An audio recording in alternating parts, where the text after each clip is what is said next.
Son tantos los vocativos para nuestro invitado que voy a decir simplemente Juan Carlos Latorre Carmona, fue presidente de la Democracia Cristiana, de la ODCA, fue subsecretario, presidente del partido, en fin. Rápidamente los vocativos me cargan Caco, vamos a decirle Caco Latorre. ¿Cómo está? Muy bien, Claudio, gusto saludarte. No, el Realmente. gusto es mío, es un placer tenerte acá. Vamos a comer rico en este restaurante Pello, donde hacemos siempre este encuentro con distintas personalidades. Pero la contingencia está mandando hace mucho rato, porque ¿qué está pasando con lo que queda? ¿Tú sigues siendo demócrata cristiano o ya no? Yo sigo siendo militante de la Democracia Cristiana, sí, ¿Sí? del partido. Y espero... Voy a morir demócrata cristiano, esté o no esté en el partido. Por el momento sigo estando y espero colaborar a su recuperación. Porque estoy convencido que los principios humanistas cristianos en la acción política siguen vigentes. Oye, hace un tiempo me encontré con Carlitos Mladinich, ¿tú lo conoces? Más o menos coetáneo tuyo, ¿no? De la Sí, época. más o menos, un poco menor que yo, pero nos vemos muy seguido. Estuvimos precisamente anteayer juntos porque concurrimos a un funeral, para variar, pero de Andrés Sanfuente. Y estábamos juntos con él y con Andrés El Saldívar. Banco del Estado, ¿no? Sí, presidente del Banco del Estado durante 10 años. Carlos Mladinich, que tiene un gran humor, magallánico, coterráneo mío. Yo le digo, bueno, ¿tú sigues siendo militante demócrata? No, yo militante sigo siendo. Lo que no soy es simpatizante. Tú Bueno, tampoco, eso tú tampoco. Eso le pasa mucho en realidad. ¿Por qué no estás simpatizando con la democracia cristiana? No simpatizo porque creo que hemos tomado algunas decisiones que son no solamente muy controvertidas, sino que, en mi opinión, constituyen un error. Un error porque uno no puede...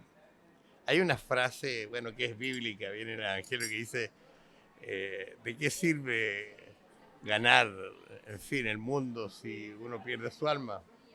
Y aquí yo lo diría, ¿de qué sirve jugarnos por tener una cuota parlamentaria si a costa de, del alma democrática cristiana, que tanta gente echa de menos en Chile?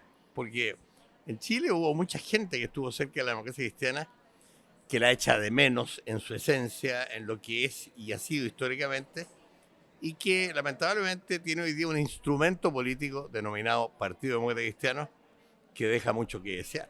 Que prácticamente es el timbre nomás, dices tú, del partido. Es como, la verdad que es un proceso que hemos vivido como partido y que yo creo que hoy día muestra una fase muy compleja. La decisión tomada por la Junta Nacional hace unos días atrás, que puede ser comprensible porque se asocia a la idea de supervivencia de la ADC en la medida que podría, a través de una lista parlamentaria única, obtener los parlamentarios que necesita. Simultáneamente aparece con una controversia tremenda respecto de lo que significa llamar a votar por una candidata del Partido Comunista. Nosotros, los expresidentes del partido, lo que planteamos en la Junta fue intentar una candidatura propia, por lo menos hasta la primera vuelta. Porque pensábamos que con eso obviamente dábamos un testimonio.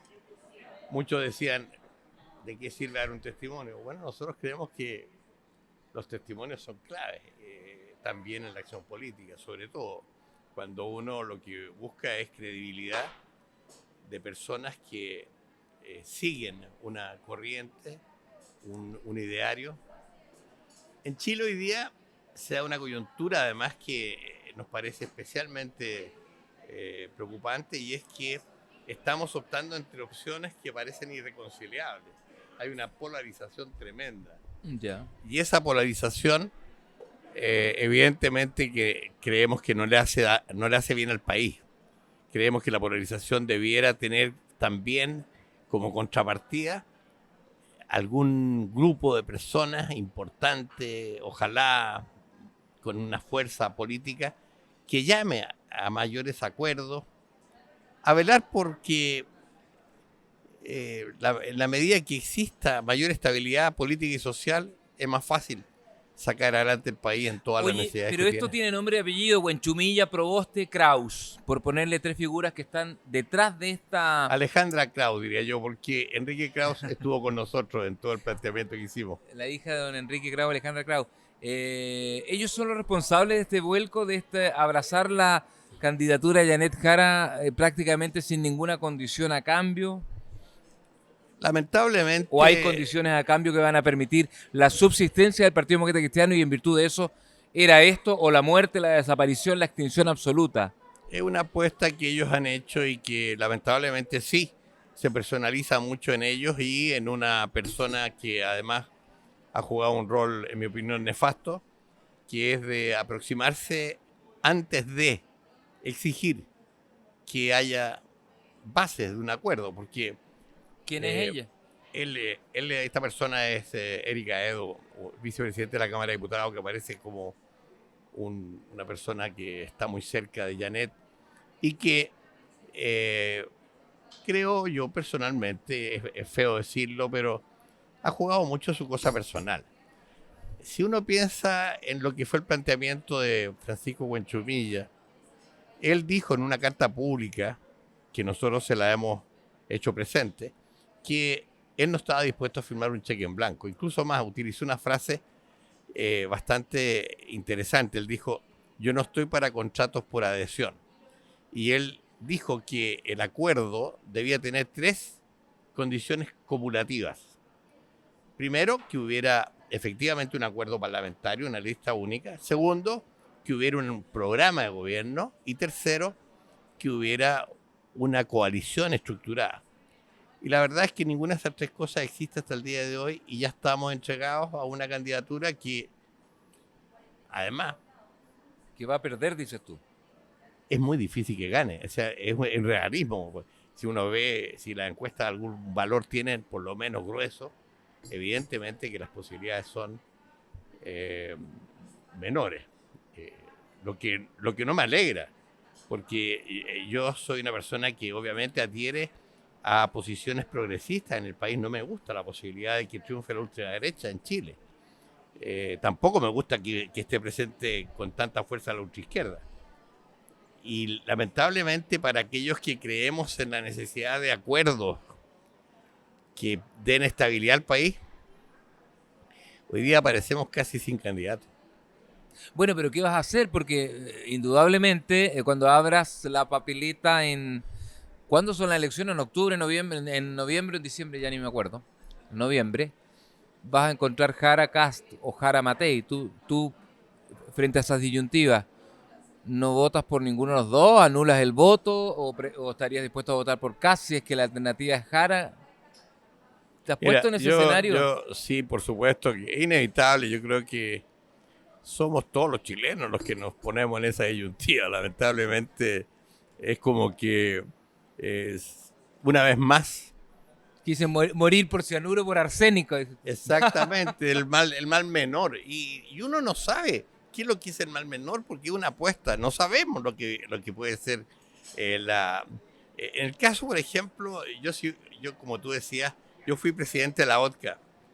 La OTCA es una organización latinoamericana que tiene alrededor de 30 partidos y movimientos que tienen en común el adherir al pensamiento humanista cristiano. Yo fui presidente de la OTCA durante 4 años y es una institución importante para velar por la promoción de determinados valores, y para ellos ha sido un golpe fuerte el que la democracia cristiana chilena aceptara darle el apoyo formal, no sé si el de la base demócrata cristiana y de sus adherentes, pero al menos un acuerdo formal en una Junta Nacional de apoyo a una candidata que, si bien es la cabeza de una coalición, milita en el Partido Comunista. Yo creo que ella debió haber renunciado al Partido Comunista, como lo dijo en algún momento, pero parece que después le dijeron no, cuidadito, quédate ahí, no sé, todavía es tiempo. Pero eso es algo que llama la atención fuera de Chile, porque evidentemente hoy día el Partido Comunista chileno, extrañamente, sigue estando muy a favor de Maduro, se queda callado con las violaciones a los derechos humanos que hay en Nicaragua, defiende incluso lo que sigue siendo una experiencia bastante, diría yo, distinta a lo que se prometió en Cuba, en fin. Y yo quiero agregar algo. Yo tengo amigos personales que yo sigo cuidando hasta el día de hoy, y que han estado presos en esos países y que siguen viviendo en la clandestinidad. Entonces, para mí, que venga Lautaro Carmona o cualquier dirigente del PC chileno a decir que en esos países hay respeto a los derechos humanos, yo digo, perdón, eso a mí me consta que no es así. ¿Te repugna la conciencia en el fondo votar por una militante comunista? Y eso yo lo entiendo. Ahora, ¿desde cuándo a ustedes, los demócratas cristianos, les da tanta urticaria el comunismo en términos de que yo recuerdo el año 90, don Patricio, aun cuando no tuvo el apoyo formal, me acuerdo de la foto de Volodya Teitelboim abrazando a Patricio Aylwin y que eso fue muy usado por la derecha, como detrás vienen los comunistas, bueno, pero los comunistas quiere decir votaron por Aylwin. Luego tuvieron candidato propio con Frey, después tuvieron la candidatura de Gladys Marín con Lagos, pero después gobernaron con los demócratas cristianos en la nueva mayoría. O sea, y cuando Frey fue candidato de nuevo con Sebastián Piñera, los comunistas votaron por Eduardo Frei Ruiz-Tagle. Entonces, ¿por qué desde cuándo viene esta aversión absoluta de que no podemos ir juntos en nada? Cuando ya han estado juntos. Eso no es lo que discutimos en la Junta Nacional. La Junta Nacional nosotros discutimos que por qué adherir a una candidata del Partido Comunista que pertenece a una coalición en la que nosotros no hemos estado. Un oficialismo del que no hemos sido parte. ¿Y por qué no tener una candidatura propia, al menos hasta la primera vuelta, aun cuando algunos decían que podía ser solo testimonial? Porque nosotros vemos hoy día que hemos entregado todas nuestras banderas sin ningún sentido. O sea, hoy día la democracia cristiana aparece sin una voz propia. El propio presidente del partido, que me perdone, buen Chumilla, pero él dice, la democracia cristiana se quedó sin idea. Él se habrá quedado sin idea. Pero la democracia cristiana tiene una vigencia objetivamente que va más allá de lo que hoy día el partido es o no capaz de hacer, producto de su debilidad. Yo estoy convencido de que nosotros tenemos que seguir dando testimonio de que esa opción tiene sentido en el país, en combinación con el humanismo laico, con el liberalismo social, con otras opciones políticas que efectivamente son distintas a lo que representa el Partido Comunista Chileno. Y es ahí donde nosotros jugamos nuestras cartas. Ahora, te debo decir una cosa. Yo era presidente del partido cuando Frei era candidato.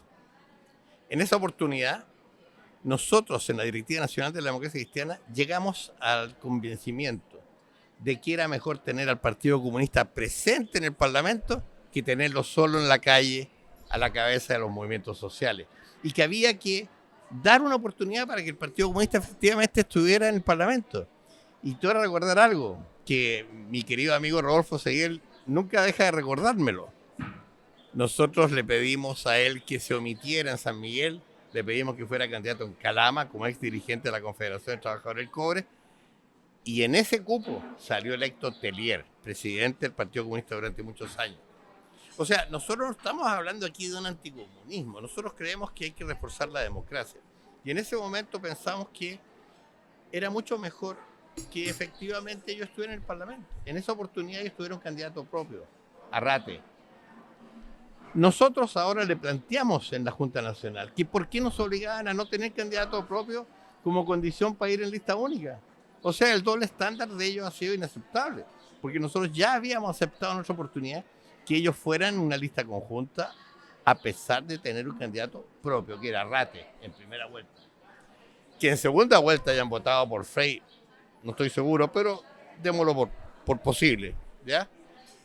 Y nosotros hoy día nos quedamos por un acuerdo que promovió la Alejandra Kraus, precisamente, Pancho Buenchumilla, la Yasna como incumbente directa, porque ella no tiene ninguna posibilidad de ser senadora de nuevo, sino es con un acuerdo. Y bueno, pero a Buenchumilla tampoco le dan los votos. Pero Buenchumilla a lo mejor la puede pelear porque él tiene una base, en fin, y el partido ahí o tiene... sea, el indigenismo se tomó la democracia cristiana porque una es descendiente de Aguita y el otro es mapuche directo. Sí. Se tomó la democracia cristiana García Linera, viejo. ¿Ah? ¿Tú sabes no, quién es García Linera? Pero no le echemos la culpa al movimiento indigenista chileno, que tiene muchos factores por los cuales vale la pena uno acompañarlo. Yo creo que ellos se han equivocado. Sinceramente, yo creo que nosotros vamos a tener una primera vuelta, tenemos meses, a raíz de la pregunta tuya, ¿qué vas a hacer? Yo al menos, lo digo derechamente, voy a guardar mi opinión. Obviamente que no voy a votar por la ultraderecha, eso lo tengo claro, la verdad, que me perdone en fin, Kast, incluso la Evelyn Matei en un momento dado trató de jugar una aproximación hacia el centro político, pero al ver que se le arrancaban los votos de la derecha, nuevamente derechizó su discurso y dijo tonteras como la que Sí. la brutalidad Ya, esta de pero que- si fueran las dos mujeres, por ejemplo, Evelyn y Jara, ahí es más fácil votar por Evelyn para ti. Como Caco Latorre, expresidente de la DC. No quiero adelantar juicio todavía, falta mucha campaña. Creo que tenemos todavía una inscripción de candidatos en algunos días más a Parlamento. Sinceramente prefiero no eludir la pregunta o la respuesta, sino que esperar.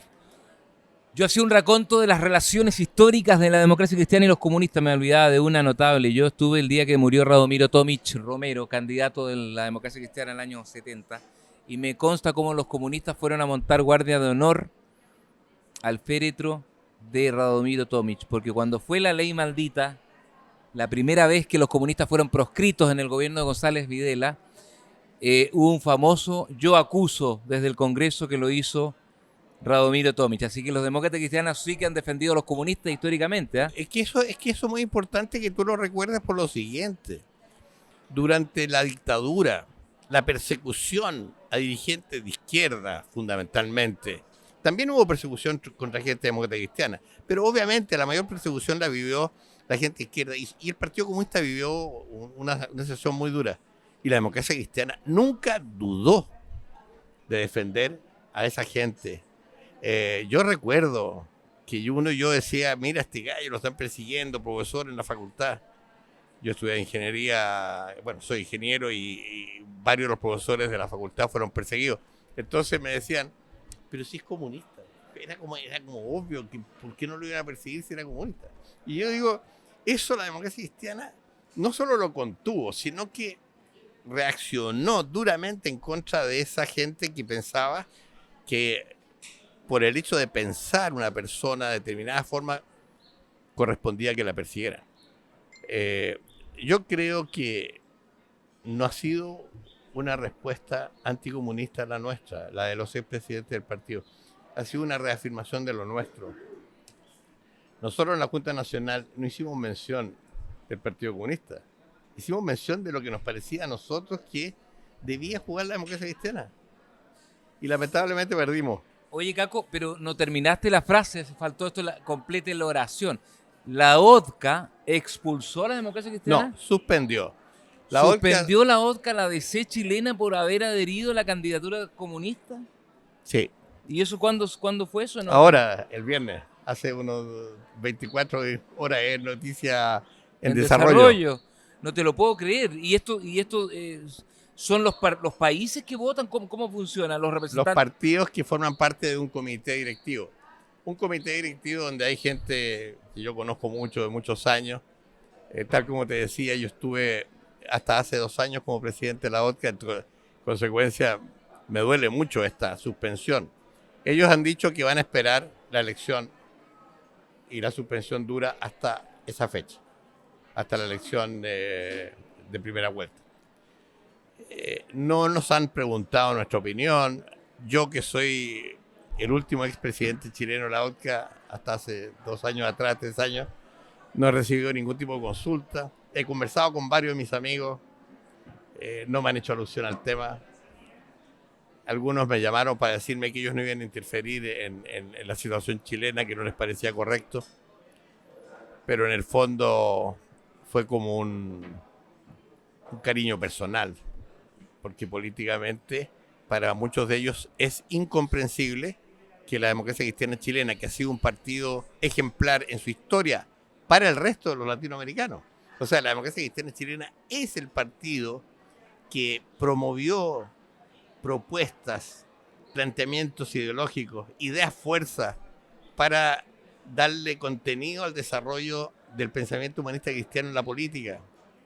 en la política chilena y en la política latinoamericana. La democracia cristiana chilena fue fundador de la vodka y hoy día nos suspenden. Es una cosa penosa. Oye, pero ¿por qué la democracia cristiana, Caco, se ha venido de tal manera abajo? O sea, yo estoy pensando en la historia del Partido Radical. El Partido Radical debe tener 150 años y un poco más. Y todavía tiene un peso específico en la sociedad chilena. Quedarán 6 radicales. Creo que quedan como 6.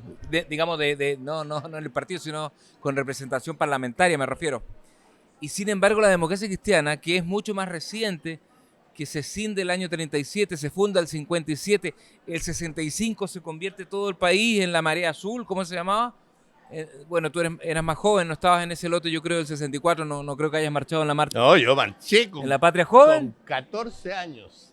Perfecto, ya, pues yo te estaba restando. Y te digo, ¿y sabes por qué? Déjame hacer un recuerdo.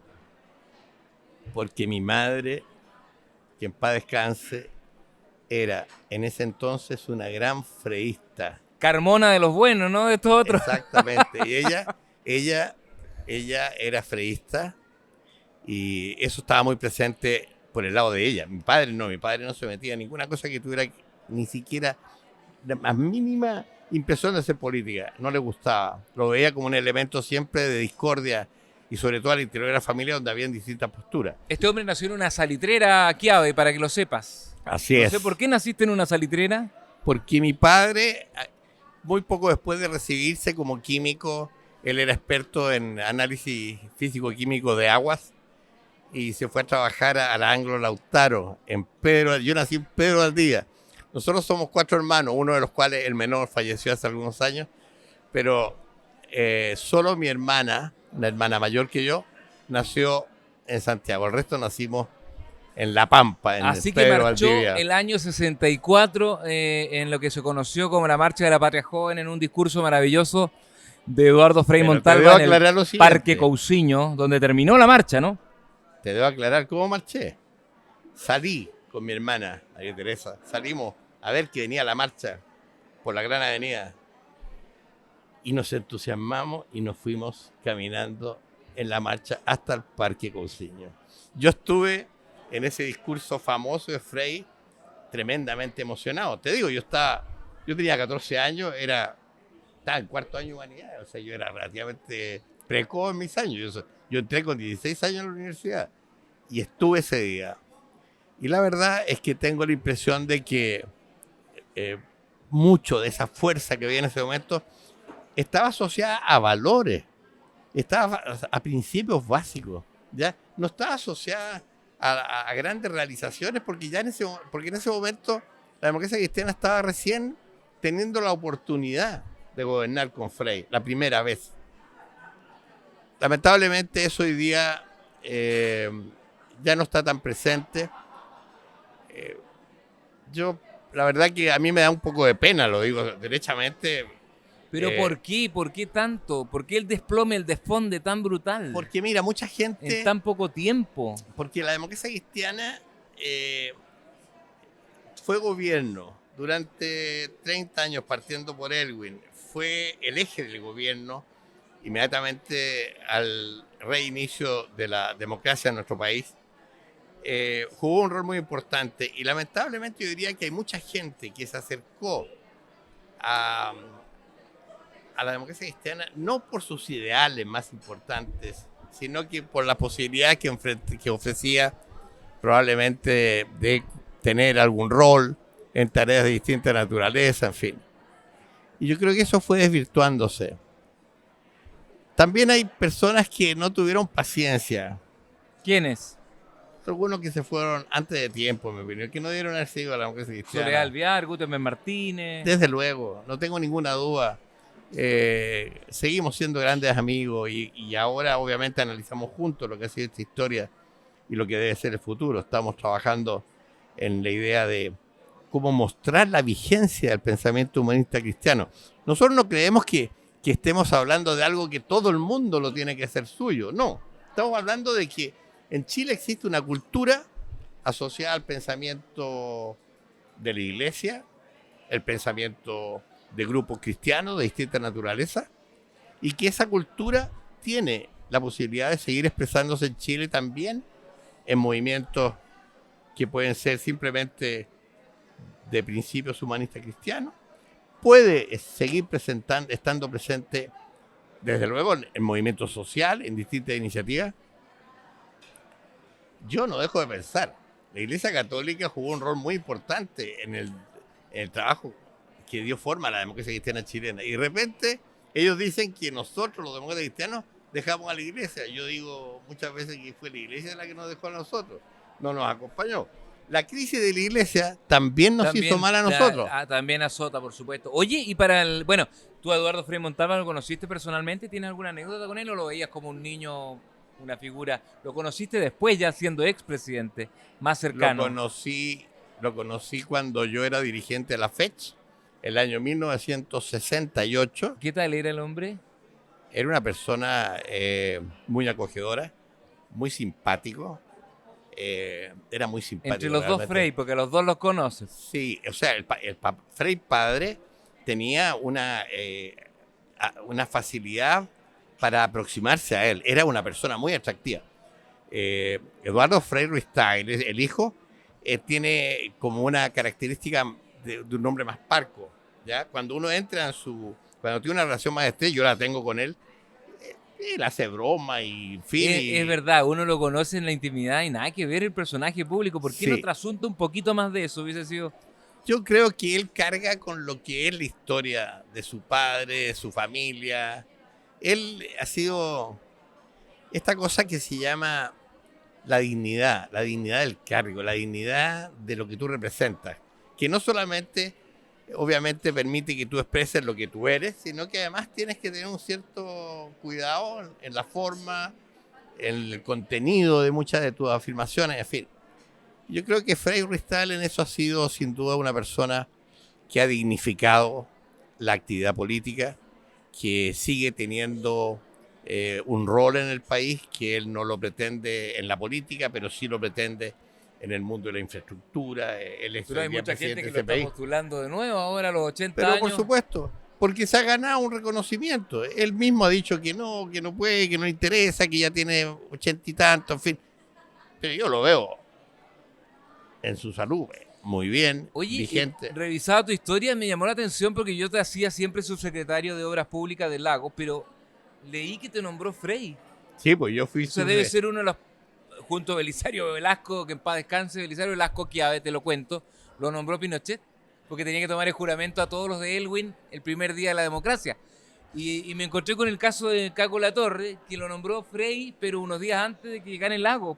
¿Qué pasó ahí? No, unos días antes de que asuma Lagos. O sea, yo fui nombrado, bastante antes en realidad. Yo alcancé a estar con Frei poco más de 2 años de subsecretario de Obras Públicas, sí. Porque mira, yo había sido candidato a diputado. Voy a revisar eso. Lo vi que era como unos días antes. No fue días antes, fue un buen tiempo. De hecho, yo fui subsecretario de Jaime Toá, que fue ministro de, ¿cómo se llama?, de Frei. José Toá, está vivo, ¿no? Está vivo, sí, está vivo. Y fue una muy bonita experiencia para mí ser subsecretario y acompañar a Jaime Toá como ministro de Obras Públicas.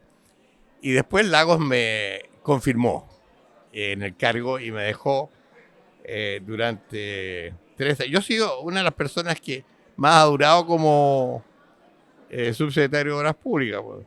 Pero además era un cargo tremendamente vistoso. Tú inauguraste, me acuerdo, las Parcas, fue como antes de Piñera incluso. ¿Te acuerdas de Piñera? La Torre impuso esa moda de las parcas gubernamentales en terreno. La Parca Roja. Y tenías una figuración tremenda. ¿Y tú sabes por qué fue eso? Es una cosa absolutamente casual. Yo tenía una parca roja que nunca la usaba porque me parecía que llamaba demasiado la atención. Y en una oportunidad en que salí a ver una situación que se estaba produciendo en la laguna del Maule por un problema de sequía, hacía mucho frío, iba saliendo de mi casa y mi mujer de aquella época me dijo, sí, ponte esa parca. Y fue realmente notable porque la parca llamaba mucho la atención en la televisión. Se veía siempre una cosa que llamaba la atención roja, muy bonita. Y bueno, y pasó a ser no solamente un símbolo de mi trabajo en terreno, sino que sobre todo las emergencias, porque a mí me tocaron Yo dentro del gobierno de Frei y Lagos fui el responsable de coordinar situaciones de emergencia en el país, de cualquier naturaleza. Que una de las experiencias más lindas que he tenido. Toda la razón, partió en marzo del 99, yo estaba ahí desfasado, claro, Sí. o sea, te reconfirmó Lago, pero no terminaste con Lago. No porque por convivencia. ¿Te llevaste mal con Lago? No, con Lagos nunca. Hasta ¿Con el día quién te de hoy. llevaste mal? ¿Con Con el el ministro de la época. ¿Qué era? Yo fui subsecretario de Jaime Toá, de Carlos Cruz, Lorenzen. y cuando salió Carlos Cruz, seguí como subsecretario con Javier Echeverri. El que acaba de salir ahora de impuesto interno. Sí. Con él duró poca mi convivencia, porque en realidad teníamos diferencias que no ¿Y quiero cómo fue ni esa entrar a- pelea final? Fue una pelea. Yo siempre he sido muy cartas abiertas. Y él me jugó con cartas que no conocí nunca. ¿En qué sentido que se puede contar? O sea, había una pauta, no, Caco, que no vaya, figura mucho, molesta. Parte de El eso. ministro tiene que estar en primera línea y no su secretario. ¿A dónde se ha visto eso? Yo nunca lo he dicho públicamente, pero hay algo de eso. Yo era una persona de mucha confianza siempre con el presidente Lagos, y además yo era el que dirigía el ministerio en la práctica, porque yo realmente, y perdonen que lo diga tan categóricamente, yo me transformé dentro del MOP, del Ministerio de Obras Públicas de Chile, en un líder. Y lo digo con mucha satisfacción, porque hasta el día de hoy me lo reconoce el personal del ministerio, profesional, técnico, administrativo. Y resulta que eso creo que a él nunca le gustó, me refiero a Javier Echeverri. Y él siempre vio que en eso había una cosa. ¿Verdad? No sé, no corresponde hablar de esto. El hecho es que al final, por convivencia. No habrá salí de sido ahí. el Caco La Torre que filtró la casa de Echeverry y que no pagaba contribuciones. ¿Ah? No fui yo, pero sé que eso vino de adentro. Porque yo creo que una persona que está a la cabeza de una institución debe entregar confianza, debe trabajar en equipo. Y evidentemente que eso que le ocurrió a él ahí le ocurrió también en el Ministerio de Obras Públicas. Exactamente el mismo fenómeno. Nunca entender que uno está a la cabeza de una institución que la tiene que respetar y sobre todo respetar a su gente. ¿Con don Patricio trabajaste?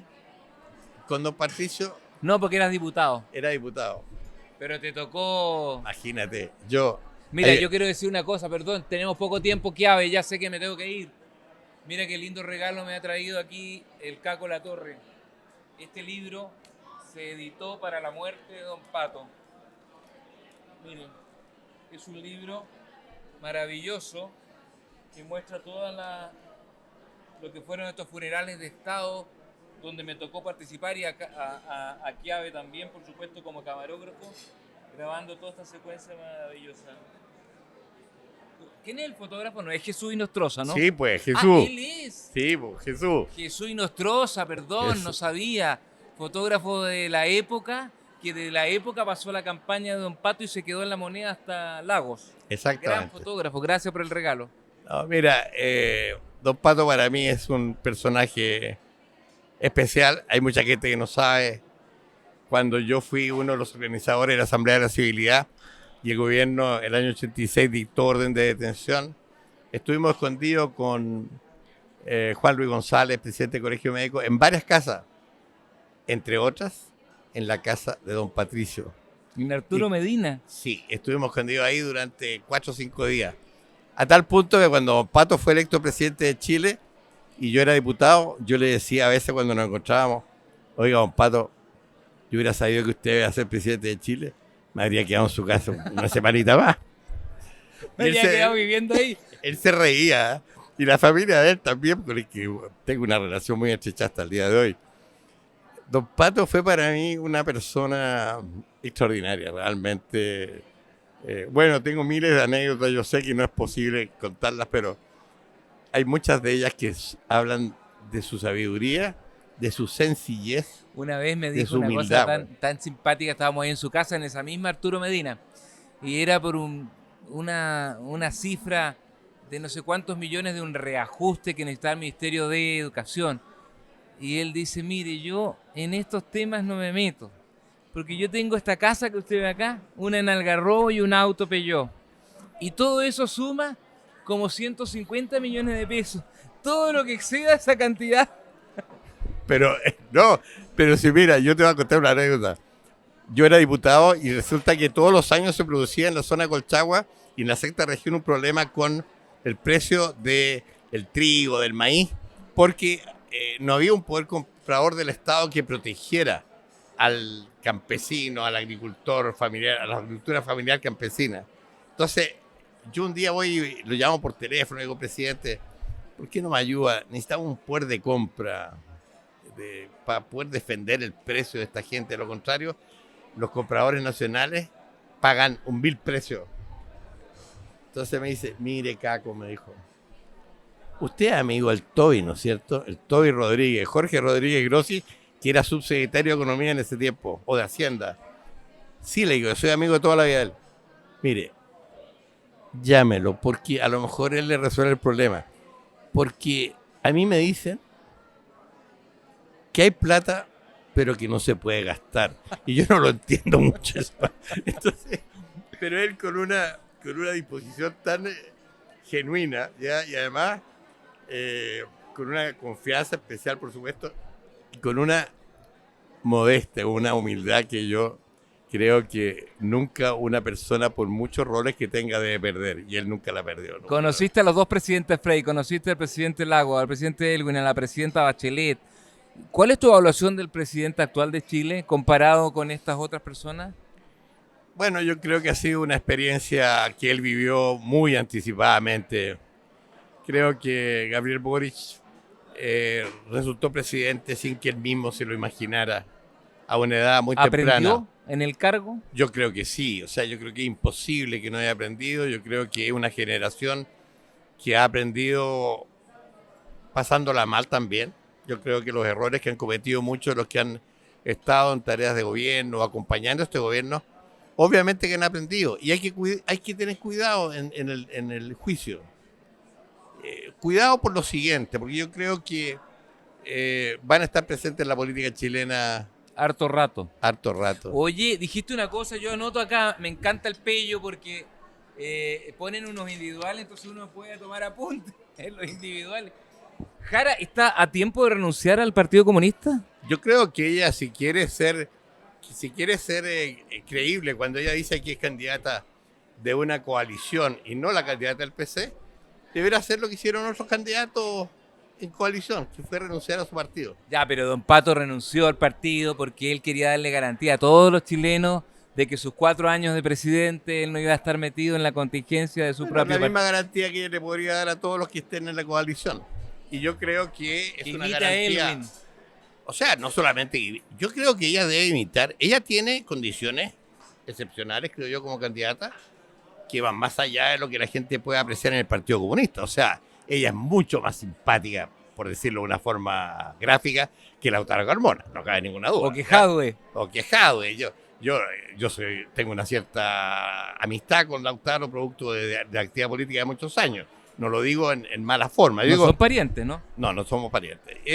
Pero yo creo que ella tiene condiciones excepcionales y si ella realmente cree, porque es importante que ella lo crea, que ella está llamada a ser líder de una coalición que va mucho más allá del PC, deberá renunciar al PC. Y si el día de mañana quiere volver, que vuelva, pero durante este tiempo. Evidentemente que sería interesante para el país que ella deje de ser militante y que obedezca las instrucciones que surgen desde el Comité Central del partido. Creo que eso le da garantía a mucha gente. Perfecto, Caco. ¿Y tú te quedas dentro de la DC dando la pelea de adentro o vas a tirar la esponja como todos tus camaradas se han ido? Yo no tengo carácter para tirar la esponja. Yo creo que me corresponde seguir siendo uno de aquellos que vele por lo que puede hacer la recuperación futura. Obviamente muchas veces he pensado en renunciar, pero quiero decirlo, quiero repetir algo que he dicho.